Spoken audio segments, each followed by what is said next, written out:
요한복음 7장 37에서 53절 말씀입니다. 명절 끝날 곧 큰 날에 예수께서 서서 외쳐 이르시되 누구든지 목마르거든 내게로 와서 마시라. 나를 믿는 자는 성경의 이름과 같이 그 배에서 생수의 강이 흘러나오리라 하시니 이는 그를 믿는 자들이 받을 성령을 가리켜 말씀하신 것이라. 예수께서 아직 영광을 받지 않으셨으므로 성령이 아직 그들에게 계시지 아니하시더라. 이 말씀을 들은 무리 중에서 어떤 사람은 이 사람이 참으로 그 선지자라 하며 어떤 사람은 그리스도라 하며 어떤 이들은 그리스도가 어찌 갈릴리에서 나오겠느냐. 성경에 이르기를 그리스도는 다윗의 씨로 또 다윗이 살던 마을 베들레헴에서 나오리라 하지 아니하였느냐 하며 예수로 말미암아 무리 중에서 쟁론이 되니 그 중에는 그를 잡고자 하는 자들도 있으나 손을 대는 자가 없었더라. 아랫사람들이 대제사장들과 바리새인들에게로 오니 그들이 묻되 어찌하여 잡아오지 아니하였느냐. 아랫사람들이 대답하되 그 사람이 말하는 것처럼 말한 사람은 이때까지 없었나이다 하니 바리새인들이 대답하되 너희도 미혹되었느냐. 당국자들이나 바리새인 중에 그를 믿는 자가 있느냐. 율법을 알지 못하는 이 무리는 저주를 받은 자로다. 그 중에 한 사람 곧 전에 예수께 왔던 니고데모가 그들에게 말하되 우리 율법은 사람의 말을 듣고 그 행한 것을 알기 전에 심판하느냐. 그들이 대답하여 이르되 너도 갈릴리에서 왔느냐. 찾아보라. 갈릴리에서는 선지자가 나지 못하느니라 하였더라. 다 각각 집으로 돌아가고 사랑하는 형제 여러분, 6월 1일 화요일 새벽 묵상에 오신 것을 환영합니다. 요한복음 7장은 공생의 3년차 초막절의 일이고요. 초막절로부터 6개월 후 6월절에는 십자가의 죽으심이 예정되어 있습니다. 그렇게 초막절부터 6개월간은 유대 종교인들이 날카롭게 대적하는 일들이 빈번합니다. 1년 전 명절 때부터 예수님을 죽이려던 유대 종교인들은 이번 초막절에서는 수배령을 내렸지만 예수님은 성전에서 공공연히 설교를 하시고 자기가 하나님의 보내심을 받았다는 것과 자기의 교훈이 하나님의 것이라고 그리스도 선언을 하셨죠. 무리가 예수님께 동요되었기에 대제사장들과 바리새인들이 예수 체포령을 내렸지만 예수님은 체포되지 않았을 뿐 아니라 너희와 조금 더 있다가 나를 보내신 분께 돌아가겠노라. 이렇게 예수님의 죽음의 때가 결코 사람의 계획대로는 되지 않을 것임을 암시하시고요. 또 믿지 않는 자들은 결코 예수님 계신 곳에 가지 못할 것도 선언하셨습니다. 초막절은 8일간 계속되는 큰 명절이고 그 마지막 날은 큰 집회를 여는데요. 이날 예수님께서 중요한 선언을 하십니다. 37, 38절 명절 끝날 곧 큰 날에 예수께서 서서 외쳐 이르시되 누구든지 목마르거든 내게로 와서 마시라. 나를 믿는 자는 성경의 이름과 같이 그 배에서 생수의 강이 흘러나오리라. 가장 많은 사람들이 밀집되어 있는 그때에 모든 사람이 볼 수 있도록 서서 모든 사람이 들을 수 있도록 외치면서 말씀하신 것이니 매우 중요한 선언이죠. 이 선언은 그리스도의 자기 선언입니다. 갑작스럽게 왜 물 이야기냐 하시겠죠? 이 말씀은 몇 가지 예언의 성취인데요. 초막절 명절 동안에 실로암 못에 가서 물을 길어와서 성전 제단에 붓는 그런 행사를 7일간 행했습니다. 그것이 유대의 전통이었습니다. 그 초막절 행사는 이사야의 예언, 스가랴의 예언, 에스겔의 예언이 성취되기를 기다리는 기념 행사였는데요. 제사장은 금으로 만든 물단지를 가지고 실로암 못에 가서 물을 길어왔고 물을 길어오는 제사장을 수많은 사람들이 환호하며 맞이하고 나팔을 불었습니다.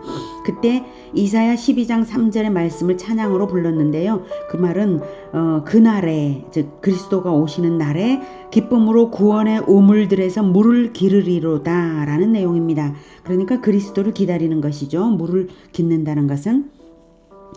마지막 날에는 호산나 라바라고 불렀는데요. 호산나는 왕이시여 구원하소서, 즉 그리스도여 구원하소서라는 뜻이고요. 라바는 큰 구원의 날이라는 뜻입니다. 다 그리스도를 기다린 것입니다. 그 다음 스가랴 14장 1에서 18절의 예언을 보면 1절과 16, 17, 18절을 보도록 하겠습니다. 스가랴 14장 1절. 여호와의 날이 이르리라. 여호와의 날은 그리스도의 날을 의미하는 것입니다. 그날에 내 재물이 약탈되어 내 가운데에서 나누이리라. 그러니까 이것은 심판의 날이죠. 그리스도의 날은 구원의 날이기도 하고 심판의 날이기도 하다는 것을 구약 예언자들은 늘 말했습니다. 그 두 가지가 다 이루어져야 완전히 구원은 이루어지는 거예요. 자, 16절. 예루살렘을 치러 왔던 이방 나라들 중에 남은 자가 해마다 올라와서 그 왕 만군의 여호와께 경배하며 초막절을 지킬 것이라. 초막절이죠. 땅에 있는 족속들 중에 그 왕 만군의 여호와께 경배하러 예루살렘에 올라오지 아니하는 자들에게는 비를 내리지 아니하실 것인즉 만일 애굽 족속이 올라오지 아니할 때는 비 내림이 있지 아니하리니 여호와께서 초막절을 지키러 올라오지 아니하는 이방 나라들의 사람을 치시는 재앙을 그에게 내리실 것이라. 자, 여기서 여호와의 날에 여호와께라고 했기 때문에 그 여호와의 날은 아직 오지 않은, 즉 기다리고 있는 날이니까 그리스도의 날이고, 여호와께서 그렇게 하신다는 것은 곧 그리스도께서 그렇게 하신다는 의미가 됩니다. 그래서 여호와의 날은 구원과 심판의 날이고 하나님이 그리스도를 보내시는 날입니다. 여기서는 심판으로 비를 내리지 않겠다는 것인데 초막절을 지키러 오지 않으면 비를 내리지 않겠다. 그러니 초막절의 물붓기 행사는 기우제를 드리는 마음으로 우리는 하나님 백성이니까 그리스도 없이 살 수 없습니다. 그리스도를 비를 내리듯이 그리스도를 보내주시옵소서라는 뜻입니다. 그래서 예수님은 그리스도가 나다, 내가 생명수를 주는 사람이다 라는 뜻으로 이 말씀을 하신 것입니다. 에스겔의 예언은 그리스도가 주실 생명수의 능력이 얼마나 놀라운 것인지를 알려줍니다. 에스겔 47장 에스겔 47장 1절부터 에스겔이 환상으로 하나님께 받은 것입니다. 그가 나를 데리고 성전 문에 이르시니, 나는 에스겔입니다. 성전의 앞면의 앞면이 동쪽을 향하였는데 그 문지방 밑에서, 성전 문지방 밑에서 물이 나와 동쪽으로 흐르다가 성전 오른쪽 제단 남쪽으로 흘러내리더라. 그가 또 나를 데리고 북문으로 나가서 바깥길로 꺾여 동쪽을 향한 바깥문에 이르시기로 본즉 물이 그 오른쪽에서 스며 나오더라. 그 사람이 손에 줄을 잡고 동쪽으로 나가며 천척을 측량한 후에 내게 그 물을 건너게 하시니 물이 발목에 오르더니, 점점 물이 아주 엄청나게 솟아나오는 거죠. 발목에 오를 만큼. 다시 천척을 측량하면 무릎에 오르고, 다시 천척을 측량하면 물이 허리에 오르고, 다시 천척을 측량하면 강이 되고 헤엄칠만 하게 되고 능히 건너지 못하고 이러는 것이죠. 그래서 그가 내게 말을 하기를 이걸 보느냐라고 하면서 강 좌우편에 나무가 심히 많아지고, 그 다음 바다로 흘러가고, 그 바다의 물이 되살아나고, 또 강물이 이르는 곳마다 번성하는 모든 생물이 다 살아나고, 이런 것들을 보여주었습니다. 다 읽지는 않겠습니다. 너무 길죠? 자, 성전에서 흘러나오는 물은 예수님의 보혈입니다. 그 물을 내는 성전이 바로 예수님 자신입니다. 그것을 말씀하신 것입니다. 예수님이 자기 몸을 가리키며 이 성전을 헐라고 하신 것 기억하시나요? 즉 십자가의 죽음을 거쳐서 바로 비로소 성령을 보내주실 권세를 얻으시게 될 것인데, 그 성령을 보내줄 권세자가 바로 보혈을 흘릴 나다, 이 뜻입니다. 예수님이 하나님을 만나는 성전이고, 예수님의 십자가 보혈이 그 생명수이고, 예수님을 믿어 그분의 보혈에 내 영혼을 완전히 적시는 그것이 성령 충만을 줍니다. 예수님을 우리가 모시고 살면 이 세상 그 어느 누구도 줄 수 없는 그 은혜를 누리며 진정한 행복을 얻게 되는 것입니다. 예수님의 말씀을 다시 봅시다. 37, 38절. 명절 끝날 곧 큰 날에 예수께서 서서 외쳐 이르시되 누구든지 목마르거든 내게로 와서 마시라. 나를 믿는 자는 성경의 이름과 같이, 아까 예언자들이 말한 것처럼 그 배에서 우리 존재의 가장 중심이 되는 배는 거기 영혼의 중심을 말합니다. 그 우리의 존재의 중심에서 생수의 강이 흘러나오리라. 자, 말씀의 의미를 간략히 봅시다. 목마르는 것이 무엇입니까? 하나님을 원하는 것, 거룩을 갈망하는 것, 하나님이 필요한 줄을 아는 것, 그것이죠. 육신을 말씀하시는 것이 아니죠. 사마리아의 수가성 우물가 여인에게 말씀하신 것처럼 몸을 마시올 물이 아니라 영혼을 마시올 참된 행복이 그리우냐 이것이죠. 하나님이 필요한 줄을 먼저 알라. 진정한 행복을 위해 나 자신에게 하나님이 얼마나 결핍되었는지 깨달아서 목마름을 먼저 알아야 하니까 누구든지 목마르거든 목마르냐? 목마름을 느끼냐? 이것입니다. 영혼이 목마른 것을 누구에게 해결받으라는 것인가요? 예수님께 나오라는 것입니다. 즉 나는 그리스도다 이 말씀입니다. 하나님만 주실 수 있는 진정한 행복을 나에게 오면 준다니까 내가 그리스도다 이것입니다. 마시라는 것은 무엇일까요?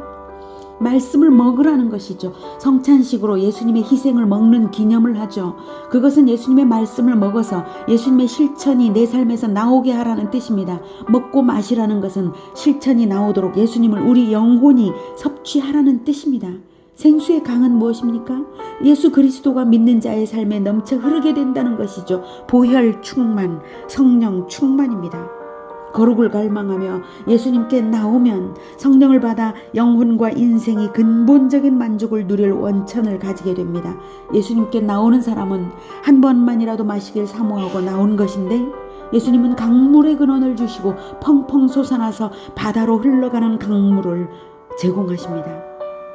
이는 그를 믿는 자들이 받을 성령을 가리켜 말씀하신 것이라. 예수께서 아직 영광을 받지 않으셨으므로 여기서 영광은 십자가와 부활과 승천을 통틀어 말씀하시는 것입니다. 그 일이 아직 일어나지 않은 상태이기 때문에 성령이 아직 그들에게 계시지 아니하셨지만 예수님께서 그 십자가와 승천을 근거로 해서 성령을 보내실 것이라는 것을 미리 말씀하신 것입니다. 성경이 말하는 물은 보혈이고 성령은 생명입니다. 에덴에서 아담이 흙덩어리였으나 하나님이 생기를 불어넣으시니까 생명이 되었죠. 성령이 생명을 주는 것입니다. 성령은 인간 생명의 본질입니다. 육신이 아니라 인간은 성령이 있어야 영생하는 생명이 있는 것입니다. 동물들과 다릅니다. 그런데 첫 범죄를 지었을 때 영생을 잃었고 죄인들의 수치를 덮기 위해 죄 없는 짐승이 죽음을 당해서 가죽 옷을 지어서 입어야 했었죠. 그리스도의 보혈로 죄를 덮는 것입니다. 칭의의 옷을 입는 것을 보여준 것입니다. 죄인에게는 보혈이 필요하고 영혼이 죽은 자는 성령을 받아야 합니다. 그것을 주시는 분이 오직 그리스도이십니다. 40절 이 말씀을 들은 무리 중에서 어떤 사람은 이 사람이 참으로 그 선지자라 하며 구약 성경의 말씀을 아는 사람은 믿는 사람은 알아들었어요. 그 선지자는 신명기에서 말씀하신 모세와 같은 그 선지자 즉 그리스도를 의미합니다. 어떤 사람은 그리스도라 하며 어떤 이들은 그리스도가 어찌 갈릴리에서 나오겠느냐 하며 아직 여전히 편견을 믿는 사람은 그리스도의 말씀을 믿지 못합니다. 42절 성경에 이르기를 그리스도는 다윗의 씨로 또 다윗이 살던 마을 베들레헴에서 나오리라 하지 아니하였느냐 하며 실제로 베들레헴에서 태어났는데 그걸 모르고 말하는 거죠. 43, 44절 예수로 말미암아 무리 중에서 쟁론이 되니 그 중에는 그를 잡고자 하는 자들도 있으나 손을 대는 자가 없었더라. 대중적인 동요가 크게 일어났기 때문에 감히 체포할 수 없었습니다. 45절부터 아랫사람들이 대제사장들과 바리새인들에게로 오니 그들이 묻되 어찌하여 잡아오지 아니하였느냐. 아랫사람들이 대답하되 그 사람이 말하는 것처럼 말한 사람은 이때까지 없었나이다 하니 바리새인들이 대답하되 너희도 미혹되었느냐. 당국자들은 사내들인을 말합니다. 바리새인 중에 그를 믿는 자가 있느냐. 율법을 알지 못하는 이 무리는 저주를 받은 자로다. 자기들이 율법을 알지 못하는 거죠. 사실은 율법의 진정한 뜻을 자기들이 모르면서 아주 이들은 대중을 멸시하며 우월감에 빠진 대제사장들과 바리새인들의 모습입니다. 50절 그 중에 한 사람 즉 사내들인의 한 사람 곧 전에 예수께 왔던 니고데모가 그들에게 말하되 우리 율법은 사람의 말을 듣고 그 행한 것을 알기 전에 심판하느냐. 사내들인이 예수를 체포하라고 하는 것은 재판에 넘기기 위한 것이기 때문에 니고데모가 이렇게 말한 것입니다. 죄인이라는 증거도 없이 체포하고 증거도 없이 재판하라고 율법에 어디 나오냐 이 말을 한 거죠. 52절 그들이 대답하되 너도 갈릴리에서 왔느냐. 찾아보라 갈릴리에서는 선지자가 나지 못하느니라 하였더라. 율법에 딱 합당한 말을 니고데모가 말하는데도 율법을 근거로 들이대지는 못하고 다시 자기들의 편견을 근거로 억지를 부립니다. 사실 갈릴리에서 선지자가 나왔거든요. 요나 선지자가 갈릴리 가드헤벨 출신이고 또 다른 선지자들도 갈릴리 출신으로 짐작되는 사람들도 있습니다. 대제사장들이 하는 말은 억지입니다. 오늘은 보혈을 흘려 성령을 보내심으로써 진정한 생명수의 강이 되시는 예수님을 만났습니다.